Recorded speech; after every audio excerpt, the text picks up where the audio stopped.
tindera ng lugaw, gulay at prutas, ngayon may-ari na ng milyong-pisong kumpanya. Alamin natin ang sikreto sa likod ng tagumpay ni Conchita Che Toribio de los Reyes dito sa Powerhouse. 2008 nang mabili ni Che ang bahay na ito sa Cavite. Ito raw ang kauna-unahan niyang naipundar mula nang makaahon siya sa kahirapan. Meron itong 3 palapag at may lawak na 1,000 square meters.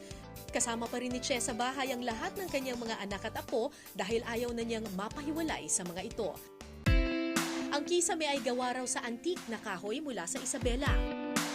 Sa sala naman makikita ang Swarovski crystals at Royal Albert Glass Collection ni Che na mula naman sa Italy. Hindi naman po talaga kayo taga Cavite, kayo po'y tubong Bohol. Bakit po kayo nag-decide na dito mag-settle down? Kasi dito ako nakapangasal. My husband is from here. So dito ang inyong soulmate. Palad.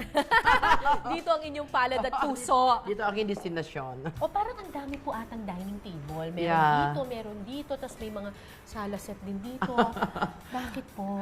Kasi, Ganun ba karami yung pamilya? kasi ito yung bahay na kung 24 hours tayo, ito yung bahay na siguro mga more than 12 hours laging may visit ng pumunta. Talaga? Yeah, it's a blessing. Ilang taong nakatira dito? Actually, yung 5 anak ko, dito lahat kami nakatira. Wow. And their family, and the yayas as well. They have their own rooms. And masaya kami. Ipinasilip din ni Che ang master's bedroom. Simple lang ang loob pero nandito raw ang alaala ng kanyang hero. Sino po ito? Itong picture na ito, this is my hero. Siya yung nanay namin, siya yung nanay ko. Alam mo, she was willing to die for us. She did not want to disturb us. May cancer na pala siya, hindi na sinasabi, and she was pretending to be strong.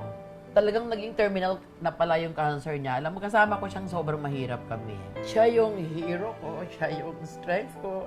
Talagang nagpapasalamat ako sa kanya. Siya nagturo sa inyo kung paano maging matatag. Maging matatag. Napakatatag ng nanay ko, sobra. The strong person that I am today. Sa kanya ko naman na yan.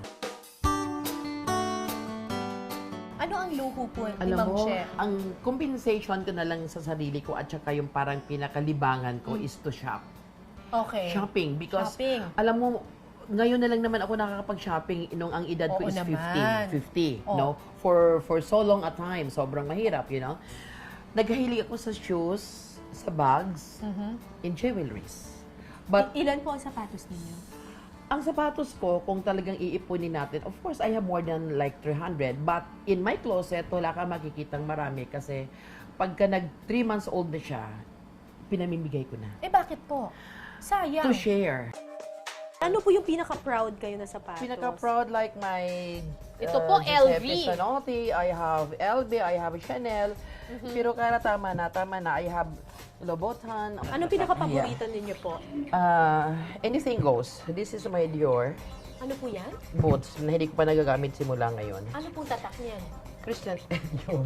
Dior bang tawag doon? Oo. Anong size po ng paa ninyo? 8 nga lang eh. Ayun, 8. So sa lahat ng mga size 8, pumila po kayo dito after 3 months, ipamimigay po Ang yung Dior. binibigyan ko, alam mo, ang binibigyan ko, yung talagang hindi nila napaprioritize yung pamimili ng mga signature. Ito, ang ganda naman ito, ma'am. Oh, I bought that in Europe also. Alam mo, mga maliliit lang naman talaga yung Cara. You know, yung maliliit na bagay, binibili ko, parang pag iniista ko muna siya. Pag naisip ko na bagay ito sa bahay ko sa Cebu or bahay ko sa Tagaytay, dadalhin ko siya doon. Ilan po ba ang bahay ninyo? Maraming blessing binigay si Lord na ano. More than 5. More than. More than 20. Oh my God!